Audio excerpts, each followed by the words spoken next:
Welcome to ई ज्ञान। चलिए हम लोग आज नोडल एनालिसिस में एक एग्जांपल सॉल्व करके देखते हैं। ये हमारा इस टॉपिक पर फर्स्ट एग्जांपल है।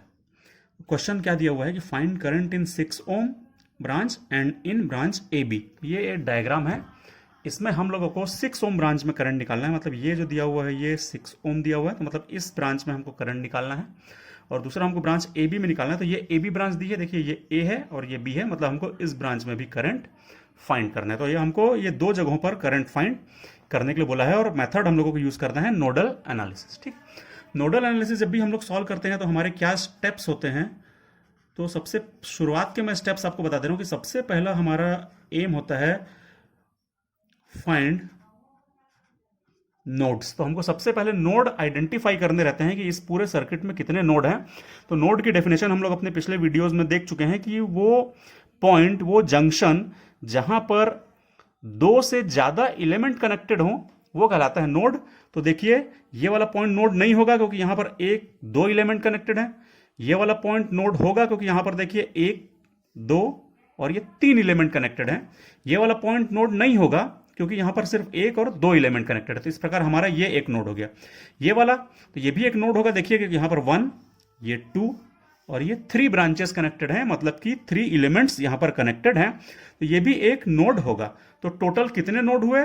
तो हमारे टोटल हो गए 2 नोड। तो हमको सबसे पहले ऑब्जर्वेशन से यही फाइंड करना रहेगा कि कितने नोड हैं। अब जितने भी नोड होंगे उसमें से किसी एक नोड को हमको असाइन करना पड़ेगा एज रेफरेंस नोड। इसका मतलब होता है कि voltage of reference node is equal to हमको रखना है 0। ठीक है, तो हमको क्या करना है कि रेफरेंस नोड का जो वोल्टेज हम लेंगे वो कितना लेंगे? 0। तो दोनों में से कोई एक नोड को हम लोग रेफरेंस मानेंगे, तो हम इसको रेफरेंस मान लेते हैं। ठीक है, ये हो गया हमारा नोड बी जो था वो हो गया रेफरेंस और इसका वोल्टेज हम ले लेंगे। इसका मतलब क्या होगा कि V B is equal to 0 हो जाएगा। ठीक है, तो ये दो शुरू में हमको एट स्टार्ट हमको ये दो स्टेप बहुत जरूरी है करना और ये ऑब्जर्वेशन से ही हमको करना है। पहले तो नोड फाइंड करना है कितने नोड होंगे, और दूसरा किसी भी एक नोड को एट मतलब ओनली वन नोड ऐसा होना चाहिए जिसको हम रेफरेंस माने, जिसका वोल्टेज हम 0 अज्यूम करेंगे। ठीक है, थर्ड स्टेप होती है कि बचे हुए जितने भी नोड हैं, सपोज ये n नोड थे तो हमारे अब कितने बचे? तो जो बचे वो n-1, मतलब कि हमारा एक नोड बच रहा है। इस क्वेश्चन में हम लोगों को क्या करना पड़ेगा? केसीएल अप्लाई करना पड़ेगा। केसीएल अप्लाई करने के लिए हम लोग पहले क्या करेंगे? तो इसके पहले इसी स्टेप में हम लोग क्या कर लेंगे कि असाइन करंट्स एट नोड, कि उस पर्टिकुलर नोड पर कितने करंट्स और उनकी डायरेक्शन क्या क्या है। मतलब मेनली हमको डायरेक्शन को ही असाइन करना है। तो हम लोग क्या करेंगे, अपन जब भी कोई भी नोडल एनालिसिस का क्वेश्चन करेंगे तो हम लोग जो भी नोड कंसीडर करते हैं, जैसे मान लो ए नोड को अपन कंसीडर कर रहे हैं, तो इससे सारे करंट्स को अपन आउट गोइंग अज्यूम कर लिया करेंगे। ये ऐसा है, ये मैंने मार्क कर दिया है। सारे करंट्स को हम क्या अज्यूम कर लेंगे? हम सारे करंट्स को आउट गोइंग अज्यूम करा करेंगे। ऐसा रूल नहीं है, लेकिन हम अपनी सुविधा के लिए एक कन्वेंशन बनाने के लिए कि हम हमेशा ऐसे ही करेंगे, अपन हमेशा नोड से आउट गोइंग करंट को अज्यूम कर लेंगे। जैसे नोड से ये करंट बाहर जा रहा है, नोड से ये करंट बाहर जा रहा है, नोड से ये करंट भी बाहर जा रहा है, मतलब सारे करंट्स नोड से बाहर जा रहे हैं। और उसके बाद हम अप्लाई करेंगे केसीएल, मतलब पहले ये वाली स्टेप आएगी और उसके बाद ये वाली स्टेप आएगी। ठीक है, तो पहला काम हमारा रहेगा कि सारे नोड पर जितने भी नोड बचेंगे, है ना, मान लो 2 नोड 3 नोड 4 नोड, जितने नोड बचते हैं रेफरेंस असाइन करने के बाद, उन सभी नोड पर हम लोग करंट की डायरेक्शन को असाइन करेंगे, बना लेंगे कि हम उस नोड से करंट सब कहां कहां जा रहे हैं, और उसके बाद हम अप्लाई करना चालू करेंगे केसीएल। तो चलिए अब हम स्टार्ट करते हैं अपना final step, applying KCL eight node A. ठीक है, रेफरेंस को छोड़ने के बाद जितने नोड बचेंगे सब में 1 बाय 1 केसीएल अप्लाई करना है। क्योंकि ये हमारा पहला क्वेश्चन है, इसलिए हम लोगों ने इजी क्वेश्चन लिया है जिसमें सिर्फ एक ही अपना नोड बचता है। इसको छोड़ने के बाद तो हम एक बार बस केसीएल अप्लाई करेंगे। मान लो हमारे पास 2 नोड बचते तो हम 2 बार केसीएल अप्लाई करते हैं। मतलब टोटल जितने भी नोड हैं, मान लो सपोज टोटल n नोड हैं, ठीक है, तो कितने हम लोग इक्वेशंस बनाएंगे? हम बनाएंगे n-1 इक्वेशन फॉर्म करेंगे। ठीक है, यहां पर दो नोड थे तो हम 2 - 1 मतलब एक इक्वेशन बनाएंगे। क्लियर है? चलिए अब हम इक्वेशन बनाते हैं केसीएल की। कैसे बनाते हैं अपन केसीएल की इक्वेशन? केसीएल हमको पता है कि करंट्स ऑफ मतलब algebraic sum of all currents at a node is equal to 0। किसी भी नोड पर अल्जेब्रिक सम ऑफ करंट 0 होता है, या summation of all incoming current is equal to summation of all outgoing current होता है। तो इस पर्टिकुलर नोड में हमने सारे करंट को आउटगोइंग माना है, इनकमिंग कोई करंट है ही नहीं, तो इसका मतलब है summation of all outgoing current is equal to 0 हो जाएगा। ठीक है, तो हम क्या करेंगे, summation of all outgoing currents is equal to 0 करेंगे। इसीलिए मैंने सबको आउटगोइंग माना था कि हम सारे करंट्स को ऐड कर दें और उसको फिर इज इक्वल टू 0 कर दें। चलिए, तो सबसे पहले मैं इस डायरेक्शन के करंट को निकालता हूं। ठीक है, ये बड़ा सा एक पाथ दिख रहा है अपने को, इस डायरेक्शन से अपन करंट निकालते हैं। ये ऐसे करंट को अपन फाइंड करेंगे। तो कैसे अपन करंट को फाइंड करते थे, मैंने पिछले वीडियो में सिखाया था कि हमको करंट फाइंड करने का क्या मेथड है। तो हमारा मेथड क्या था, एक बार और रिपीट कर दे रहा हूं मैं, कि इस पर्टिकुलर नोड से आप अगले नोड तक जाइए इस रास्ते से, जब तक कि अगला नोड ना आ जाए रास्ते के सारे वोल्टेजेस को सब्ट्रैक्ट करते जाइए और डिवाइडेड बाय इस पाथ का टोटल रेजिस्टेंस कर दीजिए। क्लियर है? क्या करना है एक बार फिर सुन लीजिए। इस नोड से आप अगले नोड तक चलिए, तब तक हमको चलते रहना है जब तक कि अगला नोड ना आ जाए, और रास्ते में आने वाले सारे वोल्टेजेस को सब्ट्रैक्ट करते जाना है। डिवाइडेड बाय हमको क्या करना है, इस पाथ के टोटल रेजिस्टेंस से हमको डिवाइड करना है। चलिए मैं स्टेप बाय स्टेप करके बताता हूं आपको। देखिए, सबसे पहले इसका वोल्टेज है VA, तो अपन लिख लेंगे VA माइनस, क्योंकि हमको सब्सट्रैक्ट करना है इसलिए माइनस, ये क्या मिला हमको 4 वोल्ट, तो हो जाएगा VA माइनस 4। और आगे चलते गए और आगे चलते गए, फिर हमको मिला 8, तो VA माइनस 4 यहां तक हो चुका था, माइनस 8 यहां पहुंचे तो हमको मिला VB, तो माइनस VB। तो टोटल क्या हो गया, VA minus 4 minus 8 minus VB whole divided by क्या करना था, इस पाथ का टोटल रेजिस्टेंस। तो टोटल रेजिस्टेंस क्या है, देखिए 6 ohm plus 4 ohm, total 6 ohm plus 4 ohm हम लोग कर देंगे। चलिए मैं उसी को लिख रहा हूं, आप लोग डायग्राम को देखते रहिए। ठीक है, इस डायग्राम को भी देखते रहिए ध्यान से और बनाने की कोशिश करिए। देखिए सबसे पहले VA माइनस जो वोल्टेज मिला 4 मिला, 4 और आगे बढ़े 8 मिला, माइनस 8 माइनस, और आगे बढ़े तो क्या मिला VB डिवाइडेड बाय, जैसे अपन अगले नोड पर पहुंचेंगे तो फिर और आगे नहीं जाना है, ध्यान रखिएगा, यहीं पर रुक जाएंगे, बस यहीं तक रहना है, इसलिए मैंने VB पर स्टॉप कर दिया।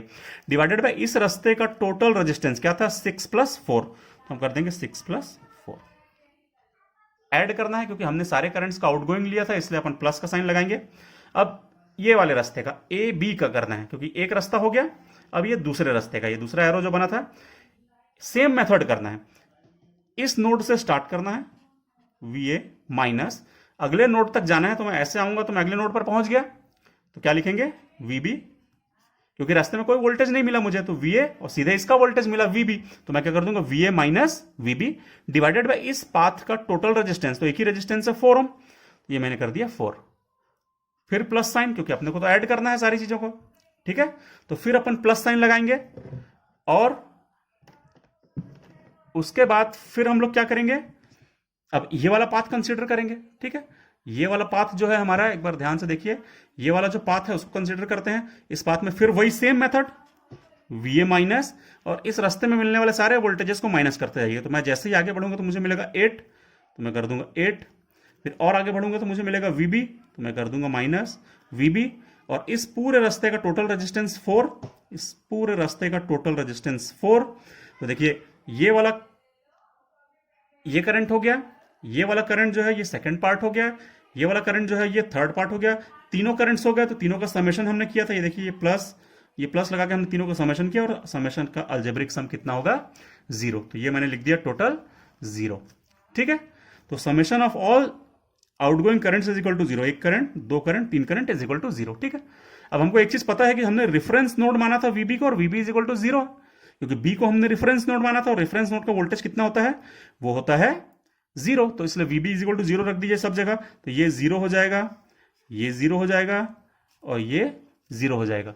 अब आगे से हम लोग VB को लिखा ही नहीं करेंगे, डायरेक्ट 0 लिखा करेंगे। ठीक है, हो जाएगा 10, तो मैं इसको लिख दे रहा हूं VA बाय 10 माइनस, ये हो जाएगा 12, तो माइनस 12 बाय 10, ये हो गया 0 हमारा, plus VA by 4 plus VA/4 plus फिर VA/4, ये वाला VA/4 माइनस 8/4, तो ये हो जाएगा -2, -8/4 को मैंने 2 लिख दिया डायरेक्ट, इज इक्वल टू 0। ठीक है, क्लियर है, आप लोगों को समझ में आ गया होगा। थोड़ा सा इसको और आगे सॉल्व कर लीजिए आप अपने हिसाब से, आपको सुविधा जैसी लगती है। ये वाला माइनस, ये कांस्टेंट पोर्शन है, ये कांस्टेंट पोर्शन है, दोनों को उस साइड ले जाते हैं अपन लोग, तो इज इक्वल टू यदि मैं करूंगा तो ये कितना हो जाएगा 32/10, ये 20 और 12 32 और डिवाइडेड बाई 10, ये 32/10 हो जाएगा। इस पूरे को उधर लेगा मैं, इस पूरे को उधर ले गया। ठीक है, ये वाले को और ये वाले को। चलिए अब करिए आप लोग, है ना। अब हम लोग क्या करेंगे, अब हम लोग करते हैं VA वाले टर्म को सॉल्व करते हैं। ठीक है, VA वाले टर्म को सॉल्व करके देखते हैं। चलिए, तो मैं VA वाले टर्म को सॉल्व करता हूं, तो VA/10, VA/4, VA/4, ये हो जाएगा 2 VA/4, मतलब कि VA/2 और VA/10। इसको सॉल्व करेंगे तो कितना आ जाएगा, ये हो जाएगा 10 VA प्लस 5 VA। ठीक है, ये 10 कैंसिल हो गया, तो बचा 6 VA इज इक्वल टू 32, तो VA इज इक्वल टू आ जाएगा 32/6, ये हो जाएगा 5.33, अप्रॉक्सीमेटली 5.333 वोल्ट आ जाएगा। इसको आप लोग सॉल्व करके जरूर देखिएगा, मैंने जल्दी जल्दी किया है, आप लोग भी इसको सॉल्व करके देखिए और चेक करिए कि ये आंसर सही आ रहा है कि नहीं। ठीक है, यहां से इस सबको छोड़िए, आप डायरेक्ट इसको सॉल्व करके देखिए। इस पूरे को सॉल्व करने पर ultimately VA is equal to इतना आ रहा है कि नहीं, क्योंकि एक ही इक्वेशन है, एक ही अननोन है, तो ये VA आना चाहिए। लेकिन हमसे पूछा क्या गया था, एक बार क्वेश्चन देख लें।